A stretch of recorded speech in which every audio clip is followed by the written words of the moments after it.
Capítulo 7. La defensa de la fe. Mi propósito no es lisonjearos, sino requerir que juzguéis a los cristianos según el justo proceso de investigación. Justino mártir durante todo el siglo II y buena parte del III no hubo una persecución sistemática contra los cristianos. Ser cristiano era ilícito, pero solo se castigaba cuando por alguna razón los cristianos eran llevados ante los tribunales. La persecución y el martirio pendían constantemente sobre los cristianos, como una espada de Damocles. Pero el que esa espada cayera sobre sus cabezas o no, dependía de las circunstancias del momento, y sobre todo de la buena voluntad de las gentes. Si por alguna razón alguien quería destruir a algún cristiano, todo lo que tenía que hacer era llevarle ante los tribunales. Tal parece haber sido el caso de Justino, acusado por su rival Crescente.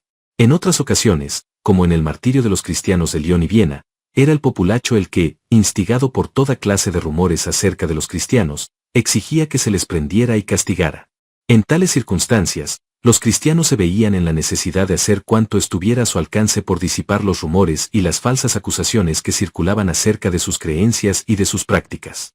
Si lograban que sus conciudadanos tuvieran un concepto más elevado de la fe cristiana, aunque no llegaran a convencerles, al menos lograrían disminuir la amenaza de la persecución. A esta tarea se dedicaron algunos de los más hábiles pensadores y escritores entre los cristianos, a quienes se da el nombre de apologistas, es decir, defensores. Y algunos de los argumentos en pro de la fe cristiana que aquellos apologistas emplearon han seguido utilizándose en defensa de la fe a través de los siglos. Empero, antes de pasar a exponer algo de la obra de los apologistas, es necesario que nos detengamos a resumir los rumores y acusaciones de que eran objeto los cristianos, y que los apologistas intentaron refutar. Las acusaciones contra los cristianos. Lo que se decía acerca de los cristianos puede clasificarse bajo dos categorías: los rumores populares y las críticas por parte de gentes cultas. Los rumores populares se basaban generalmente en algo que los paganos oían decir o veían hacer a los cristianos, y entonces lo interpretaban erróneamente. Así, por ejemplo, los cristianos se reunían todas las semanas para celebrar una comida a la que frecuentemente llamaban fiesta de amor. Esa comida era celebrada en privado, y solo eran admitidos quienes habían sido iniciados en la fe, es decir, bautizados. Además, los cristianos se llamaban hermanos entre sí, y no escaseaban los casos de hombres y mujeres que decían estar casados con sus hermanos y hermanas. Sobre la base de estos hechos, se fueron tejiendo rumores cada vez más exagerados, y muchos llegaron a creer que los cristianos se reunían para celebrar una orgía en la que se daban uniones incestuosas. Según se decía, los cristianos comían y bebían hasta emborracharse, y entonces apagaban las luces y daban rienda suelta a sus pasiones.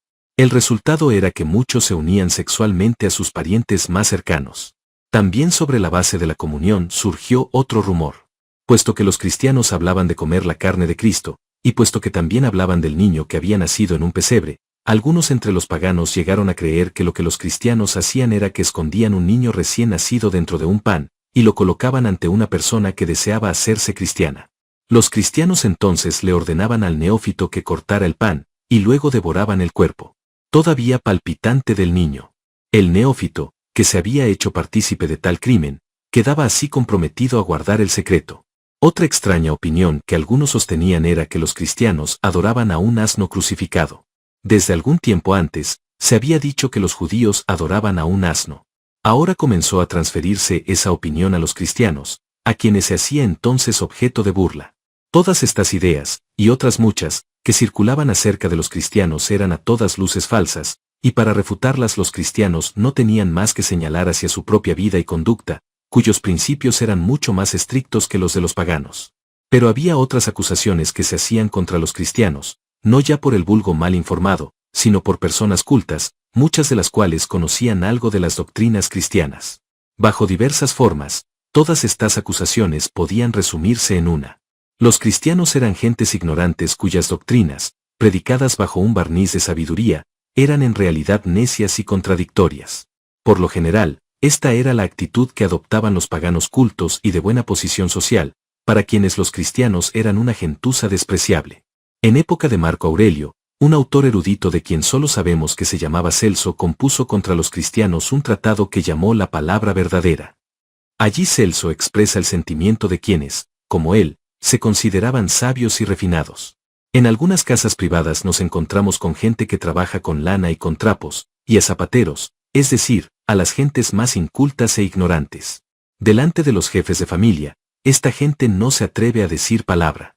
Pero tan pronto como logran apartarse con los niños de la casa, o con algunas mujeres tan ignorantes como ellos, empiezan a decirles maravillas. Los que de veras quieran saber la verdad, que dejen a sus maestros y a sus padres, y que vayan con las mujeres y los chiquillos a las habitaciones de las mujeres, o al taller del zapatero, o a la talabartería, y allí aprenderán la vida perfecta. Es así como estos cristianos encuentran quien les crea. Orígenes, contra Celso, 355.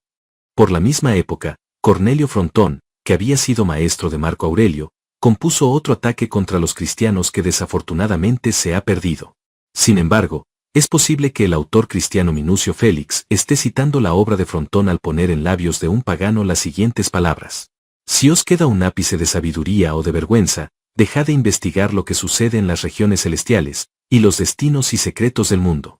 Basta con que miréis donde ponéis los pies, sobre todo a gentes como vosotros, sin educación ni cultura, sino rústicas y rudas. Octavio, 12. Luego, la enemistad contra los cristianos, que muchas veces pretendía basarse solo en cuestiones de religión y doctrinas, también tenía mucho que ver con prejuicios de clase. Las personas supuestamente refinadas no podían ver con buenos ojos que esa gentezuela, pobre e inculta, pretendiera conocer una verdad que ellas no conocían. En todo caso, las gentes cultas atacaban al cristianismo diciendo ante todo que era una religión de bárbaros. Buena parte de lo que los cristianos enseñaban no había sido descubierto por los griegos ni por los romanos, sino por el inculto pueblo judío, cuyos supuestos sabios nunca se elevaron a la altura de los filósofos griegos. Y lo poco de bueno que puede encontrarse en las escrituras de los judíos se debe probablemente a que fue copiado de los griegos. Además, siguen diciendo las gentes como Celso, Frontón y otros, el Dios de los judíos y cristianos es un Dios ridículo. Por una parte dicen que es omnipotente, y que es el ser supremo que se encuentra por encima de todo. Pero por otra parte le describen como un ser curioso, que se inmiscuye en todos los asuntos humanos, que está en todas las casas viendo lo que se dice y hasta lo que se cocina. Ese modo de concebir la divinidad es una sinrazón. O bien se trata de un ser omnipotente, por encima de todos los otros seres, y por tanto apartado de este mundo, o bien se trata de un ser curioso y entremetido, para quien las nimiedades humanas resultan interesantes. En todo caso, sea cual fuere este Dios de los cristianos, el hecho es que su culto destruye la fibra misma de la sociedad, pues hace que quienes lo siguen se abstengan de toda clase de actividades sociales, so pretexto de que participar en ellas sería adorar a dioses que no existen. Pero, si en verdad tales dioses no existen, ¿por qué temerles? ¿Por qué no participar de su culto junto a la gente sensata, aun cuando uno no crea en ellos? El hecho parece ser que los cristianos, que dicen que los dioses paganos son falsos, sin embargo siguen temiendo a esos dioses. En cuanto a Jesús, basta recordar que fue un malhechor condenado por las autoridades romanas. Celso llega hasta decir que era hijo ilegítimo de María con un soldado romano. Si de veras era Dios o hijo de Dios, ¿por qué permitió que le crucificaran? ¿Por qué no hizo que cayeran muertos sus enemigos? ¿Por qué no desapareció cuando iban a clavarle al madero? Y suponiendo que de hecho Dios vino a la tierra en Jesús, pregunta Celso, ¿de qué puede servir tal visita de Dios a la tierra? ¿Será quizá para averiguar lo que pasa entre los seres humanos? ¿No lo sabe el todo? ¿O será que lo sabe, pero no puede corregirlo si no viene él en persona a hacerlo? Contra Celso, 4:2. Por último, estos cristianos andan predicando y creyendo que han de resucitar. Es sobre la base de esa fe que se enfrentan al martirio con una obstinación casi increíble. Pero no es cosa de gentes sensatas dejar esta vida, que es cosa segura, por otra vida supuestamente superior, que en el mejor de los casos es cosa dudosa. Y eso de la resurrección es el colmo de las necedades cristianas. ¿Cómo han de resucitar aquellos cuyos cuerpos han sido destruidos por fuego, o devorados por los peces o las fieras? ¿Irá Dios por todo el mundo recogiendo y uniendo los pedazos de cada cuerpo?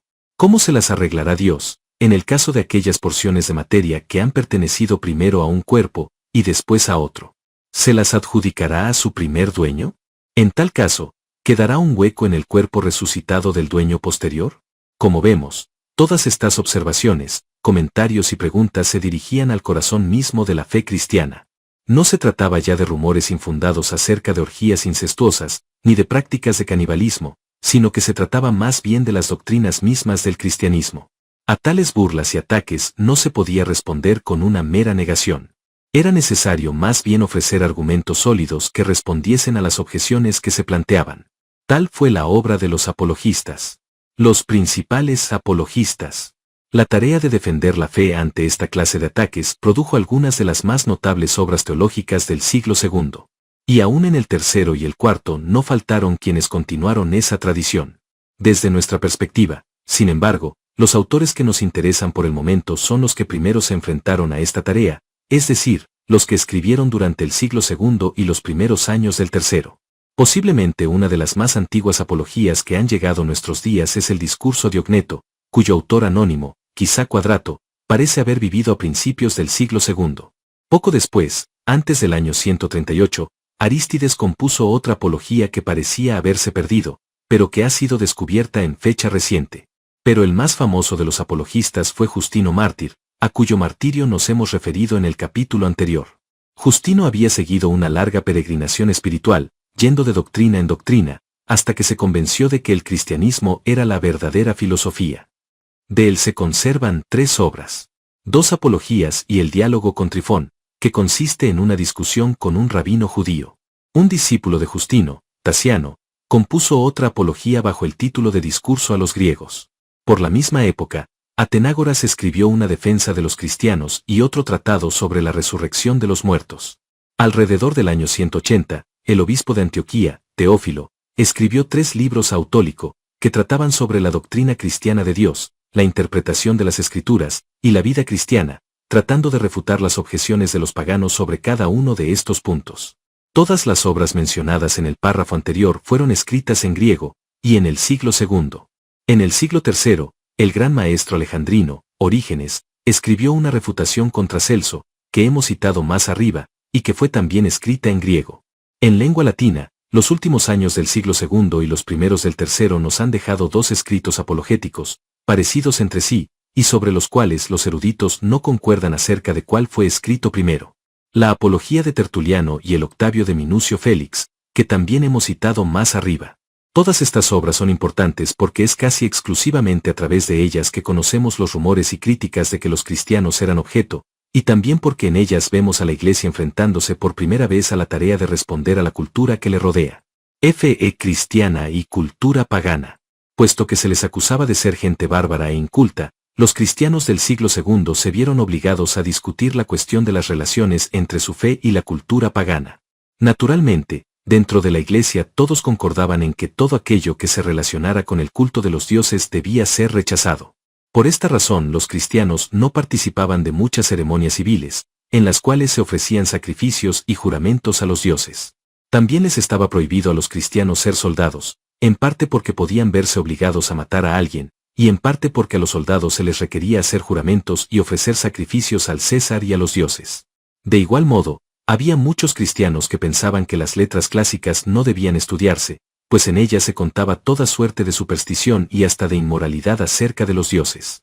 Para ser cristiano era necesario comprometerse al culto único de Dios y de Jesucristo, y cualquier concesión en sentido contrario equivalía a renegar de Jesucristo, quien a su vez renegaría del apóstata en el día del juicio. Pero, al mismo tiempo que todos concordaban en la necesidad de abstenerse de la idolatría, no todos concordaban en cuanto a la postura que debía adoptarse ante la cultura clásica pagana.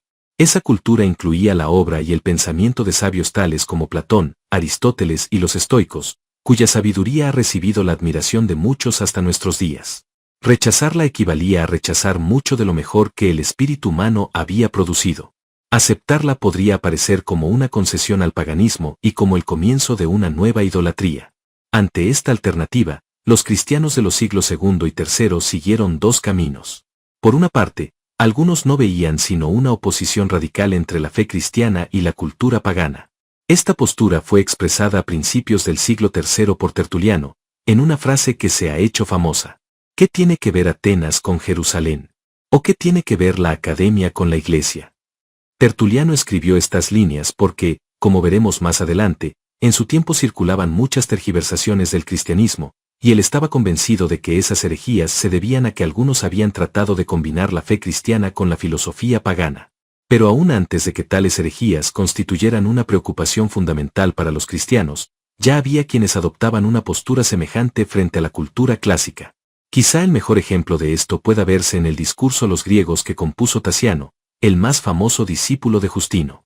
Esta obra es un ataque frontal contra todo lo que los griegos consideraban valioso, y una defensa de los bárbaros, es decir, de los cristianos.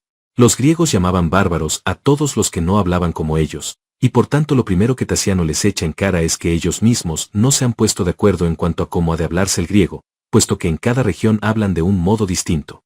Además, estas gentes que piensan que su lengua es la suprema creación humana han inventado la retórica, que no es sino el arte de vender las palabras por oro, ofreciéndolas al mejor postor, aunque con ello se pierda la libertad de pensamiento y se defienda la injusticia y la mentira. Todo lo que hay de valioso entre los griegos, prosigue Tasiano, lo han tomado de los bárbaros. Así, por ejemplo, la astronomía la aprendieron de los babilonios, la geometría de los egipcios y la escritura de los fenicios. Y lo mismo puede decirse acerca de la filosofía y de la religión, puesto que los escritos de Moisés son mucho más antiguos que los de Platón, y hasta más antiguos que los de Homero. Si de veras Homero y Platón eran personas cultas, según los propios griegos dicen, es de suponerse que conocieron los escritos de Moisés. Por tanto, cualquier coincidencia entre la cultura supuestamente griega y la religión de los bárbaros hebreos y cristianos se debe a que los griegos han aprendido su sabiduría de los bárbaros.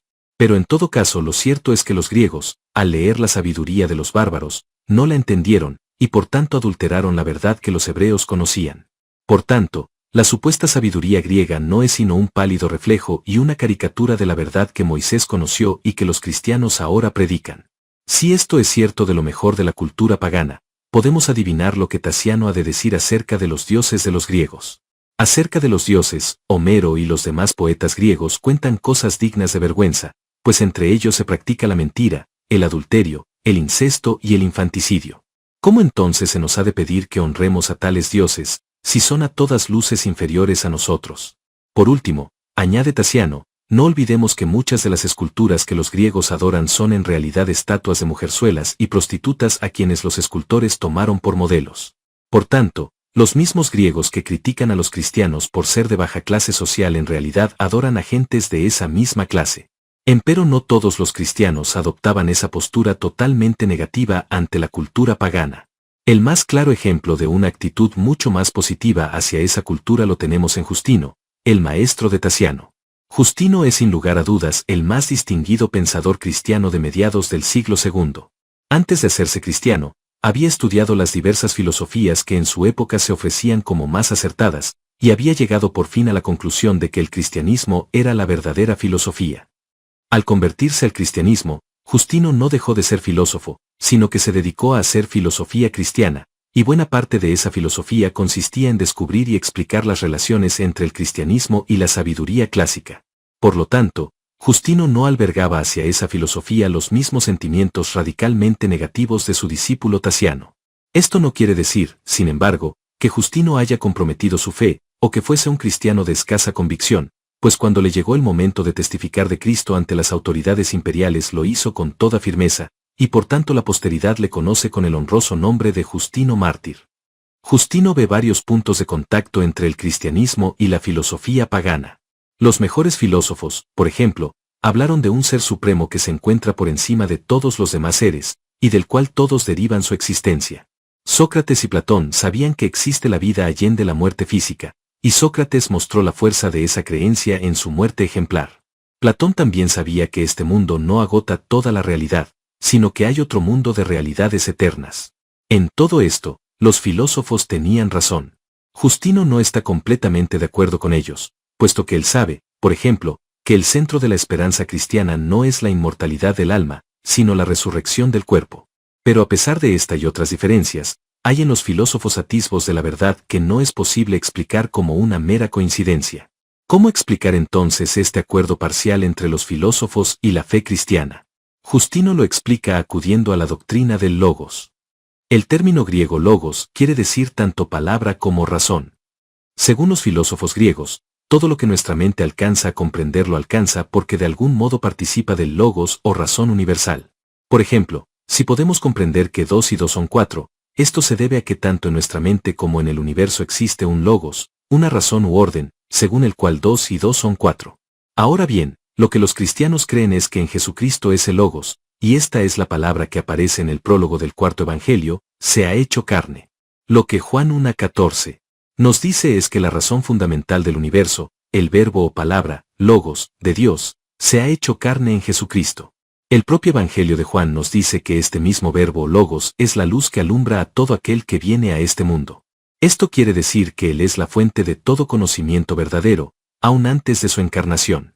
Ya Pablo había dicho, 1 Corintios 10, 1:4, que los antiguos hebreos no habían creído en otro sino en Cristo, pues de un modo misterioso Cristo se les había revelado aún antes de su encarnación. Ahora Justino añade que entre los paganos también ha habido quienes conocieron al mismo verbo o logos, siquiera en parte. Lo que hay de cierto en los escritos de Platón, se debe a que el verbo de Dios, el mismo verbo que se ha encarnado en Jesucristo, se lo dio a conocer.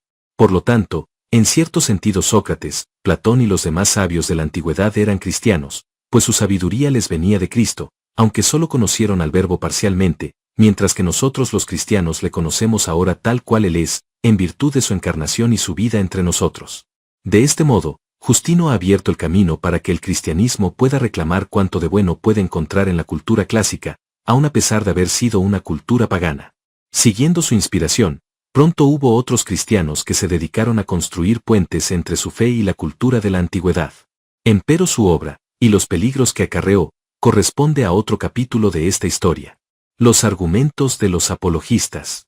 En la sección anterior hemos mostrado algunos de los argumentos que los apologistas emplearon para enfrentarse a la cuestión de las relaciones entre su fe y la cultura que les rodeaba. Ahora, siquiera someramente, debemos resumir algunos de los elementos con los que intentaron responder a las principales críticas que se hacían a las doctrinas del cristianismo. A la acusación de ser ateos, los cristianos respondían diciendo que, si ellos eran ateos, también lo habían sido algunos de los más famosos filósofos y poetas griegos. Para fundamentar este argumento no tenían sino que recurrir a algunas de las obras de la literatura griega, en las que se decía que los dioses eran invención humana, que sus vicios eran peores que los que se practicaban en la sociedad humana, y otras cosas por el estilo. Arístides sugiere que la razón por la que los griegos se inventaron tales dioses fue para poder ellos mismos dar rienda suelta a sus más bajos apetitos, teniendo a los dioses por ejemplo. Tasiano dice que toda la creación ha sido hecha por Dios por amor nuestro, y que por tanto es un error adorar a una parte cualquiera de esa creación. Y en el mismo sentido Atenágoras dice, yo no adoro al instrumento, sino al que le presta la música. Además, varios de los apologistas les echan en cara a los paganos que sus dioses son hechura de manos, y hasta que hay algunos que tienen necesidad de guardias para protegerles de quienes de otro modo intentarían robarles. ¿Qué clase de dioses son estos que necesitan que se les cuide? ¿Qué poder han de tener para cuidarnos a nosotros? En cuanto a la resurrección, los apologistas responden apelando a la omnipotencia divina. En efecto, si creemos que Dios ha hecho todos los cuerpos de la nada, ¿por qué no hemos de creer que pueda reconstruirlos de nuevo, aun después de muertos y corrompidos? A las acusaciones de inmoralidad, los apologistas responden a la vez con una negativa rotunda y con una acusación contra el paganismo. ¿Cómo pensar que en nuestro culto se dan orgías y uniones ilícitas, cuando nuestros principios de conducta son tales que aún los malos pensamientos han de ser desechados? Son los paganos los que, sobre la base de lo que ellos mismos cuentan de sus dioses, y hasta a veces so pretexto de adorarles, cometen las más bajas inmoralidades. ¿Y cómo pensar que comemos niños, nosotros a quienes todo homicidio nos está prohibido? Son ustedes los paganos los que acostumbran dejar a los hijos indeseados expuestos a los elementos, para que allí perezcan de hambre y de frío. Por último, se acusaba a los cristianos de ser gente subversiva, que se negaba a adorar al emperador y que por tanto destruía la fibra misma de la sociedad. A tal acusación, los apologistas responden diciendo que, en efecto, se niegan a adorar al emperador o a cualquiera otra criatura, pero que a pesar de ello son súbditos leales del imperio. Lo que el emperador necesita no es que se le adore, sino que se le sirva, y quienes mejor le sirven son quienes le ruegan al único Dios verdadero por el bienestar del imperio y del César. En conclusión, aun cuando se niegan a adorarle, los cristianos son los mejores súbditos con que cuenta el emperador, pues constantemente presentan las necesidades del imperio ante el trono celestial, y por ello son, como dice el discurso de Diogneto, el alma del mundo. En resumen, los apologistas dan testimonio de la tensión en que viven los cristianos de los primeros siglos. Al mismo tiempo que rechazan el paganismo, tienen que enfrentarse al hecho de que ese paganismo ha producido una cultura valiosa. Al tiempo que aceptan la verdad que encuentran en los filósofos, insisten en la superioridad de la revelación cristiana. Y al tiempo que se niegan a adorar al emperador, y ese mismo emperador les persigue, siguen orando por él y admirando la grandeza del Imperio Romano. Las siguientes líneas del discurso a Diogneto describen admirablemente esa tensión. Los cristianos no se diferencian de los demás por su nacionalidad, por su lenguaje ni por sus costumbres. Viven en sus propios lugares, pero como transeúntes. Cumplen con todos sus deberes de ciudadanos, pero sufren como extranjeros. Donde quiera que estén encuentran su patria, pero su patria no está en ningún lugar. Se encuentran en la carne, pero no viven según la carne. Viven en la tierra, pero son ciudadanos del cielo. Obedecen todas las leyes, pero viven por encima de lo que las leyes requieren. A todos aman, pero todos les persiguen. Discurso a Diogneto, 5, 1-11. Capítulo 8. El depósito de la fe. El error nunca se presenta en toda su desnuda crudeza, a fin de que no se le descubra. Antes bien se viste elegantemente, para que los incautos crean que es más verdadero que la verdad misma. Ireneo de León. Las muchas gentes que se convertían al cristianismo no venían a él carentes de todo trasfondo. Al contrario, cada cual traía a él sus propias experiencias y sus propios conocimientos. Esta variedad de trasfondos fue de gran valor para la Iglesia, y en todo caso era señal de la universalidad del Evangelio. Pero, por otra parte, esta situación se prestaba para que algunos comenzaran a ofrecer sus propias interpretaciones de la fe cristiana, y para que algunas de esas interpretaciones fueran tales que amenazaran con tergiversar radicalmente esa fe. Este peligro era tanto mayor por cuanto, según hemos dicho anteriormente, el espíritu de la época era radicalmente sincretista. Lo que muchas gentes buscaban no era una doctrina única, sino un sistema que de algún modo combinara todas las doctrinas, tomando un poco de cada una. Lo que estaba en juego, por tanto, no era sencillamente tal o cual elemento del cristianismo, sino más bien la cuestión fundamental de si la nueva fe tenía o no un mensaje único, y en qué sentido ese mensaje era único. El gnosticismo. De todas las diversas interpretaciones del cristianismo que aparecieron en el siglo II, ninguna fue tan peligrosa, ni estuvo tan a punto de triunfar, como el gnosticismo. El gnosticismo no fue un grupo u organización compacta que surgió frente a la Iglesia, sino que fue más bien todo un movimiento que existió tanto dentro del cristianismo como fuera de él, y que dentro del cristianismo trataba de reinterpretar la fe en términos que resultaban inaceptables para los demás cristianos. Como movimiento, el gnosticismo fue siempre amorfo, y por tanto resulta imposible señalar hacia un jefe. Basílides, Valentín y otros fueron maestros gnósticos, cada cual con sus doctrinas y sus discípulos. Pero el sincretismo del gnosticismo era tal que sus doctrinas y escuelas se confundían, y en el día de hoy le resulta difícil al historiador distinguir entre ellas. El término gnosticismo viene de la palabra griega gnosis, que quiere decir conocimiento. Según los gnósticos, su doctrina era un conocimiento especial, reservado para quienes poseían verdadero entendimiento. Además, parte de esa doctrina consistía en la clave secreta mediante la cual se logra la salvación. La salvación era la preocupación principal de los gnósticos.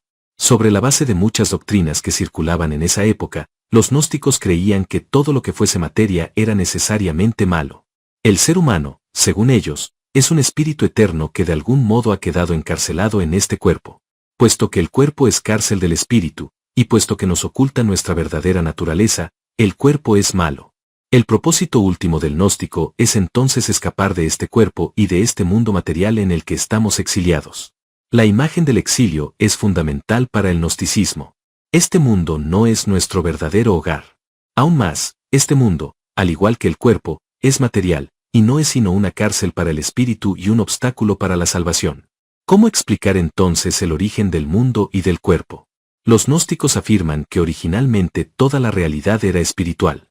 El Ser Supremo no tenía intención alguna de crear un mundo material, sino solo un mundo espiritual. Con ese propósito fueron creados varios seres espirituales. Cada maestro gnóstico ofrecía una lista distinta de tales seres, y algunos llegaban hasta 365 seres distintos. En todo caso, uno de estos seres espirituales, distante del Ser Supremo, fue el causante de este mundo. Según algunos gnósticos, lo que sucedió fue que Sofía, o sabiduría, que así se llamaba aquel ser espiritual, quiso producir algo por sí sola, y el resultado fue un aborto. Eso es nuestro mundo, un aborto del espíritu, y no una creación de Dios. Pero, continúan los gnósticos, puesto que este mundo había sido creado por un ser espiritual, siempre quedaron en él algunas chispas o porciones del espíritu. Esos elementos espirituales son los que están encerrados dentro de los cuerpos humanos, y que es necesario liberar. A fin de lograr esa liberación, es necesario que venga un mensajero del reino espiritual. La función de ese mensajero consiste ante todo en despertarnos de nuestro sueño. Nuestros espíritus están dormidos dentro de nuestros cuerpos, dejándose llevar por los impulsos y las pasiones del cuerpo, y es necesario que alguien venga desde fuera para despertarnos y recordarnos quiénes somos, incitándonos así a luchar contra nuestro encarcelamiento. Además, ese mensajero ha de darnos la información, gnosis, necesaria para nuestra liberación. Necesitamos esa información, porque por encima de la tierra en que vivimos se encuentran las esferas celestiales. Cada una de ellas está gobernada por un poder maligno, cuya función consiste en mantenernos prisioneros. Para llegar al reino puramente espiritual, tenemos que atravesar todas esas esferas. Y el único modo de hacerlo es poseyendo el conocimiento secreto que ha de abrirnos las puertas a cada paso, algo así como un santo y seña sin el cual el camino nos será vedado. El mensajero celestial ha sido enviado entonces para comunicarnos ese conocimiento secreto, sin el cual no hay salvación. En el gnosticismo cristiano, también había gnósticos fuera del cristianismo, ese mensajero es Cristo. Según los gnósticos cristianos, lo que Cristo ha hecho es venir a la tierra para recordarnos nuestro origen celestial y para darnos el conocimiento secreto sin el cual no podremos regresar a las moradas espirituales. Puesto que Cristo es un mensajero celestial, y puesto que el cuerpo y la materia son malos, la mayoría de los gnósticos cristianos pensaba que Cristo no podía haber tenido un cuerpo como el nuestro.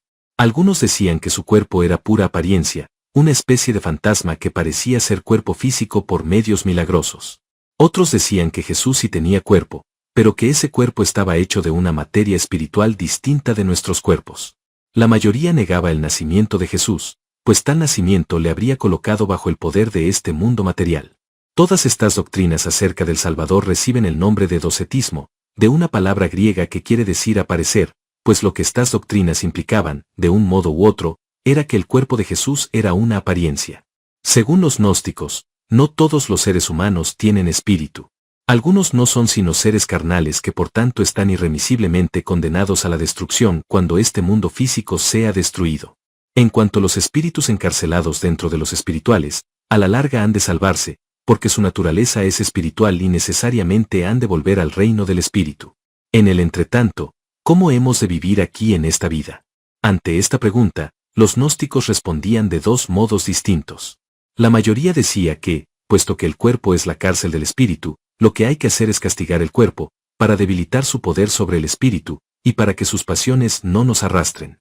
Otros en cambio sostenían que, puesto que el espíritu es por naturaleza bueno, y nada puede destruirle, lo que debemos hacer es dar rienda suelta al cuerpo y a sus pasiones.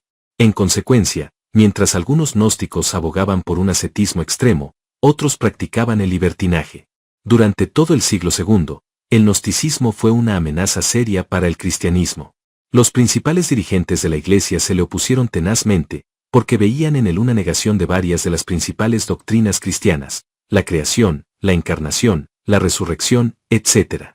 Más adelante veremos cómo la Iglesia respondió ante esta amenaza.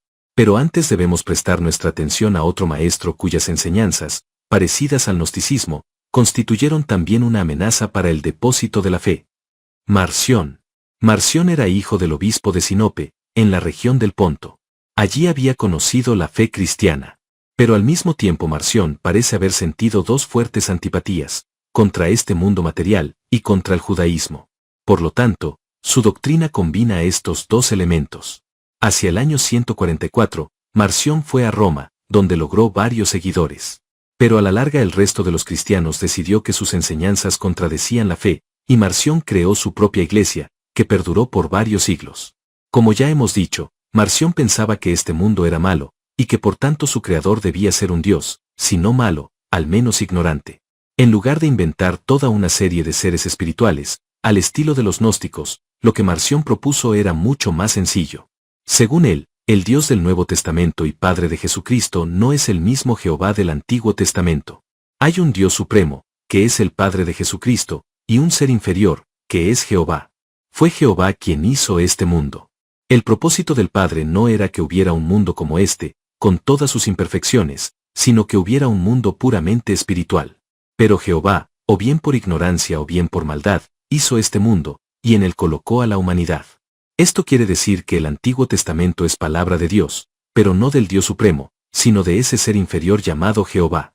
Jehová es un Dios celoso y arbitrario, que escoge a un pueblo por encima de los demás, y que está constantemente llevando la cuenta de quien le desobedece para tomar venganza. En una palabra, Jehová es un Dios de justicia. Frente a Jehová, y muy por encima de él, según Marción, está el Padre de los cristianos. Este no es un Dios vengativo, sino que es todo amor. Este Dios no requiere cosa alguna de nosotros, sino que nos lo da todo, inclusive la salvación, gratuitamente. Este Dios no establece leyes, sino que nos invita a amarle. Este Dios, en fin, se ha compadecido de nosotros, criaturas de Jehová, y ha enviado a su Hijo a salvarnos. Jesús no nació de María, puesto que tal cosa le habría hecho súbdito de Jehová, sino que apareció repentinamente, como un hombre maduro, en época del emperador Tiberio. Naturalmente, al final no habrá juicio alguno, puesto que el Dios Supremo es un ser absolutamente amoroso, que nos perdonará sin más. Todo esto quería decir que Marción tenía que deshacerse de él, que hasta entonces había sido la parte principal de las escrituras cristianas. Si el Antiguo Testamento era palabra de un ser inferior, no podía leerse en la Iglesia, ni podía tampoco ser la base de la enseñanza cristiana. Por tanto, Marción compiló una lista de libros que deberían ser, según él, las escrituras cristianas. Estos libros eran el Evangelio de Lucas y las epístolas de Pablo, puesto que Marción pensaba que Pablo era el único entre los apóstoles que había comprendido verdaderamente el mensaje de Jesús. Los demás eran demasiado judíos para entenderlo. ¿Qué decir entonces de todas las citas del Antiguo Testamento que aparecen en Lucas y en las epístolas paulinas? Naturalmente, tales citas no podían ser genuinas, y por tanto Marción llegó a la conclusión de que habían sido incluidas en el texto sagrado por judaizantes que trataban de adulterar el mensaje de Pablo y de Lucas. Al igual que el gnosticismo, y quizás más, Marción y sus doctrinas representaron una seria amenaza para el cristianismo del siglo II. También él negaba la creación, la encarnación y la resurrección final. Pero aún más, Marción llegó a organizar su propia iglesia, con sus obispos rivales de los de la otra iglesia, y por tanto sus enseñanzas tendían a perpetuarse. Y la propaganda marcionita dentro del resto de la iglesia era impresionante, sobre todo porque sus doctrinas parecían tan sencillas y lógicas. La respuesta de la iglesia. El canon. Antes de Marción, no existía una lista de libros del Nuevo Testamento. Para los cristianos, las escrituras eran los libros sagrados de los judíos, por lo general en la versión griega llamada Septuaginta. Además, se acostumbraba a leer en las iglesias algunas de los evangelios y cartas de los apóstoles, particularmente de Pablo. A nadie parece habérsele ocurrido hacer una lista de los libros cristianos que deberían formar el Nuevo Testamento. En consecuencia, en unas iglesias se leía un evangelio y en otras otro. Y lo mismo sucedía con otros libros. Pero ahora, ante el reto de Marción, la iglesia se vio obligada a compilar una lista o grupo de libros sagrados. Tal lista no se hizo de modo formal, no hubo una reunión o concilio para determinarla, sino que poco a poco se fue formando un consenso dentro de la iglesia. Algunos libros que habían sido usados por algunas iglesias locales cayeron en desuso y no se incluyeron en el Nuevo Testamento. Otros pronto lograron acogida general. Otros, en fin, fueron discutidos por algún tiempo antes de ser generalmente aceptados. Acerca del Antiguo Testamento, todos, excepto los gnósticos y los marcionistas, concordaban en que debía formar parte de las Escrituras. Naturalmente, los cristianos estaban conscientes de las dificultades señaladas por Marción, pero no estaban dispuestos, por el solo hecho de tales dificultades, a deshacerse de la relación histórica entre la Iglesia e Israel. La fe cristiana no era algo nuevo en el sentido de que Dios no hubiera estado preparando el camino para su advenimiento. El Antiguo Testamento daba testimonio de esa preparación. El Dios que se había revelado en él era el mismo Dios, a la vez amante y justo, que Jesucristo nos había revelado. La fe cristiana era la consumación de la esperanza de Israel, y no una repentina aparición del cielo. En cuanto a lo que hoy llamamos el Nuevo Testamento, los libros que primero encontraron acogida general fueron los Evangelios. Resulta interesante para nosotros hoy notar que aquellos cristianos decidieron incluir en el Nuevo Testamento más de un evangelio. En fechas posteriores, algunos han tratado de ridiculizar el cristianismo señalando que hay muchos detalles acerca de los cuales los evangelios no concuerdan. Pero aquellos cristianos del siglo II, que decidieron incluir todos estos evangelios en el canon o lista de libros sagrados, no eran tontos. Ellos estaban conscientes de que los diversos evangelios eran distintos. Si no lo hubieran sabido, no habrían tenido razón alguna para incluir más de uno. Tasiano, el mismo a quien hemos citado en el capítulo anterior, compuso una compilación de los 4 evangelios, pero su obra solo halló acogida en la iglesia de Siria, donde fue utilizada por algún tiempo. ¿Por qué entonces se incluyeron estos 4 libros, cuando las diferencias entre ellos podían prestarse a críticas y controversias? La respuesta es que la iglesia estaba enfrentándose al reto de los gnósticos y de Marción. Los gnósticos decían que el mensajero divino había dejado sus enseñanzas secretas en manos de algún discípulo preferido, y así circulaban supuestos evangelios que pretendían contener esos secretos. Uno de ellos, por ejemplo, es el Evangelio de Santo Tomás. Cada grupo gnóstico decía tener su propio evangelio, y una tradición secreta que les unía con el Salvador. Frente a tales pretensiones, la Iglesia optó por mostrar que sus doctrinas tenían el apoyo, no de un evangelio supuestamente escrito por tal o cual apóstol, sino de varios evangelios. El hecho mismo de que todos estos evangelios diferían entre sí, pero al mismo tiempo concordaban en los elementos fundamentales de la fe, era prueba de que las doctrinas de la Iglesia no eran invención reciente, sino que reflejaban las enseñanzas originales de Jesucristo. De igual modo, mientras Marción pretendía que el evangelio original era el de Lucas, al cual había que restarle cualquier influencia judía, la Iglesia respondía señalando hacia 4 evangelios, escritos cada uno desde un punto de vista particular, pero opuestos todos a las enseñanzas de Marción. Frente a las tradiciones secretas y las interpretaciones particulares de los diversos herejes, la Iglesia apeló a la tradición abierta, de toda conocida, y a la multiplicidad del testimonio de los 4 evangelios. Junto a los evangelios, el libro de Hechos y las epístolas paulinas lograron aceptación general desde fecha muy temprana. Otros libros, tales como el Apocalipsis, la tercera epístola de Juan, y la epístola de Judas, tardaron más tiempo en ser universalmente aceptados.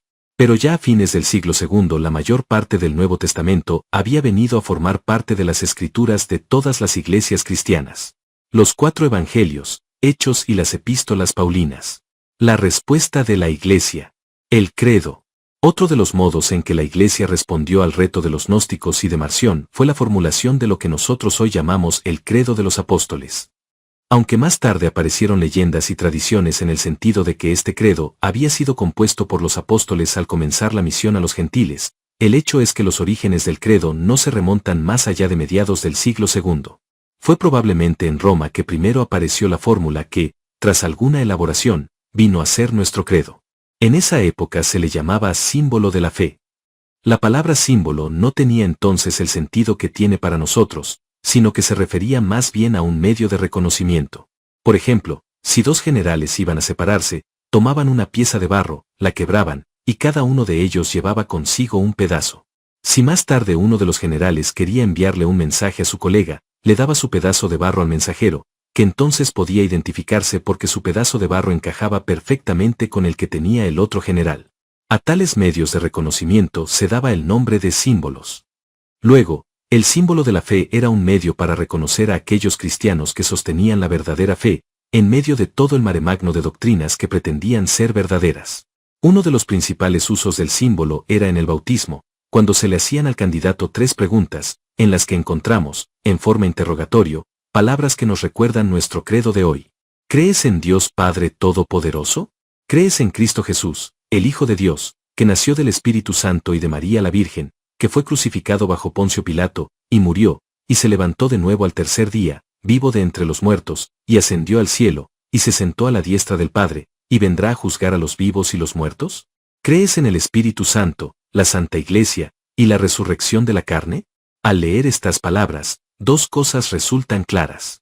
La primera es que el texto que estamos leyendo constituye el núcleo de lo que nosotros llamamos credo de los apóstoles. Tras añadirle algunas otras frases, aquel antiguo símbolo de la fe vino a ser nuestro credo.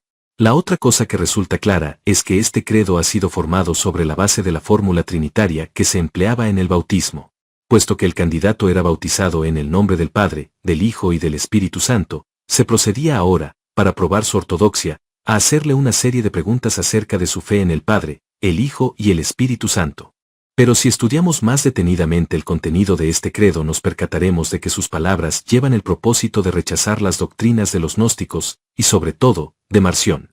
En primer lugar, el Padre recibe el título de Todopoderoso. En el original griego esto quiere decir mucho más que omnipotente. El término griego que aquí se emplea es pantocrator, es decir, soberano o gobernador de todas las cosas. No hay realidad alguna que quede fuera del alcance del poder de este Padre.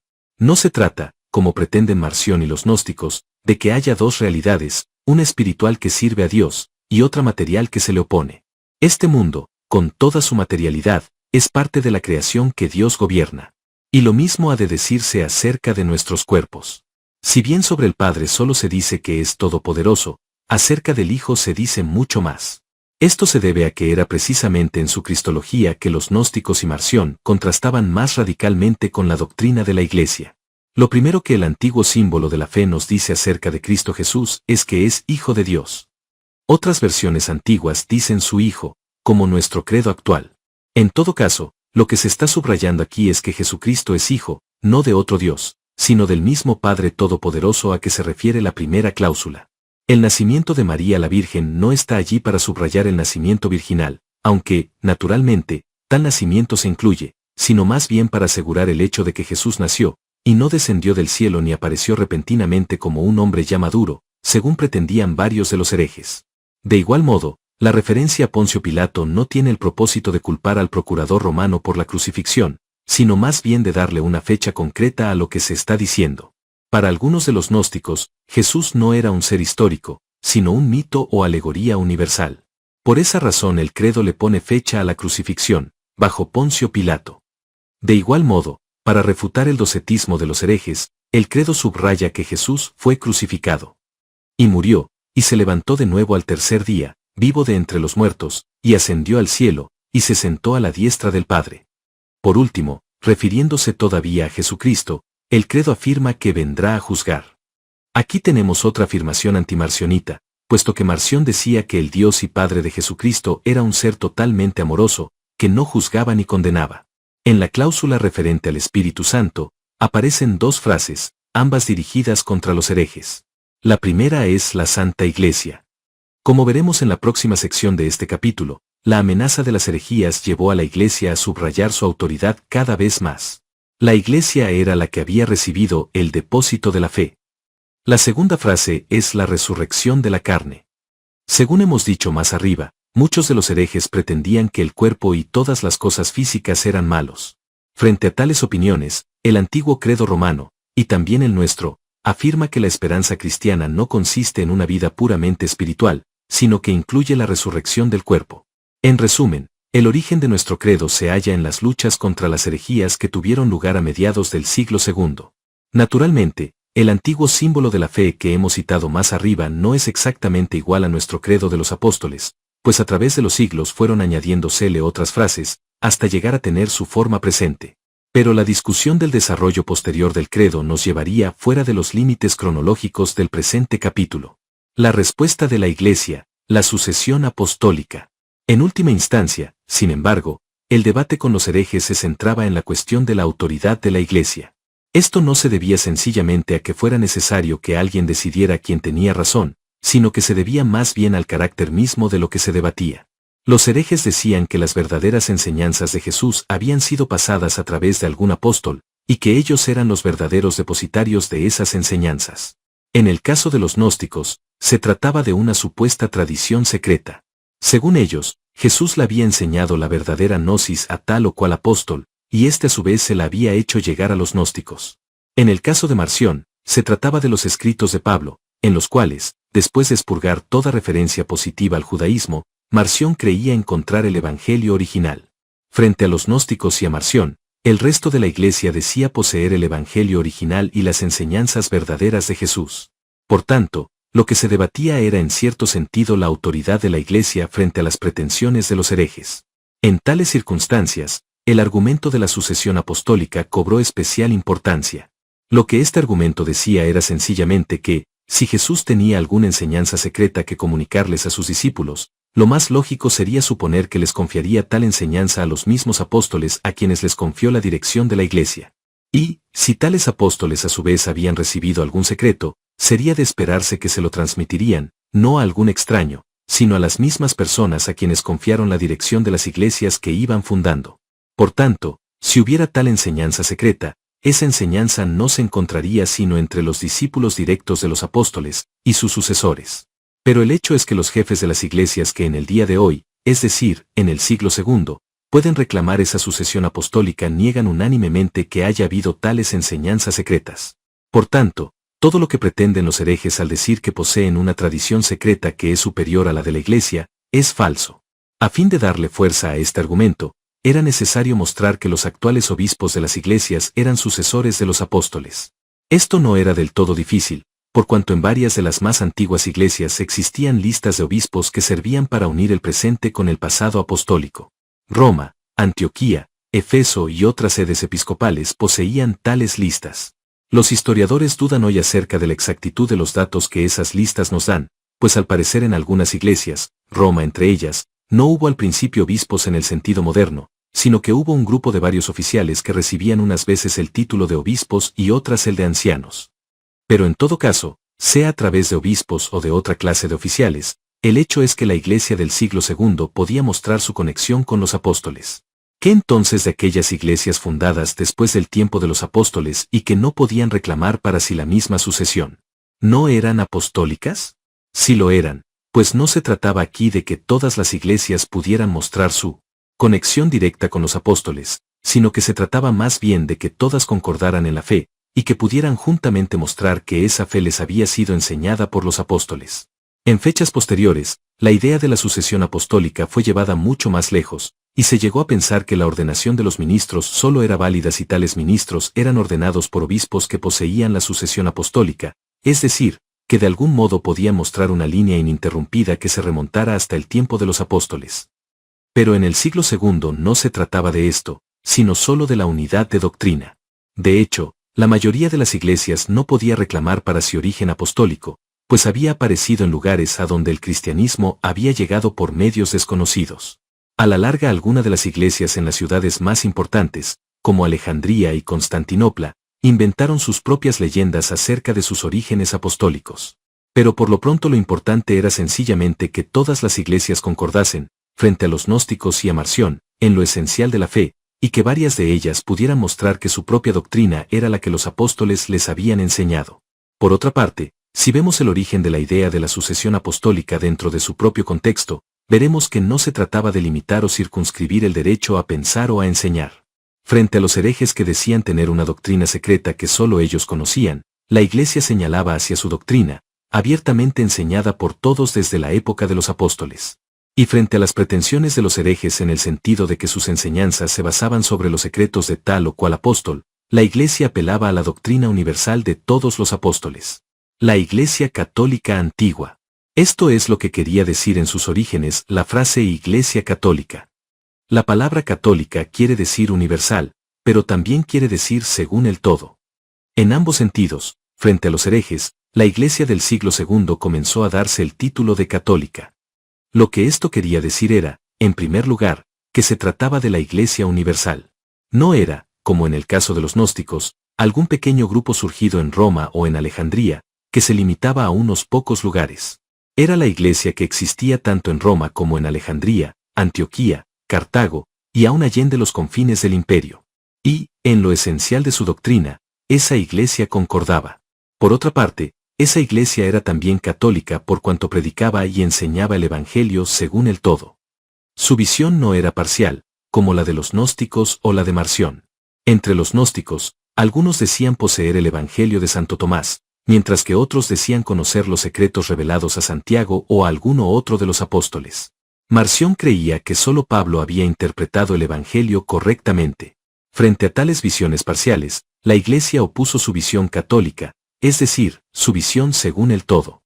No un solo Evangelio, sino 4, serían la base de sus enseñanzas acerca de Jesucristo. Además de las epístolas de Pablo, su Nuevo Testamento incluiría las de otros apóstoles. Y, en lugar de basar su autoridad sobre tal o cual apóstol, la Iglesia según el todo la basaría sobre todos los apóstoles. Desde el punto de vista histórico, es importante comprender esto, puesto que muchos interpretan mal el propósito de la Iglesia al confeccionar el canon del Nuevo Testamento, o al insistir en la sucesión apostólica. Cuando se hizo el canon, y cuando primero apareció la doctrina de la sucesión apostólica, lo que se pretendía no era promover una actitud rígida, sino todo lo contrario, es decir, responder a la rigidez de los herejes, cuyas doctrinas no eran según el todo. La Iglesia del siglo II estaba consciente de que esa multiplicidad de autoridades, 4 evangelios, todos los apóstoles, podría traer dificultades en cuestiones de detalles, pues no todas las autoridades concordaban en todo. Pero, Aun a ese precio, la Iglesia prefirió ser según el todo, y rechazar la estrechez de los herejes.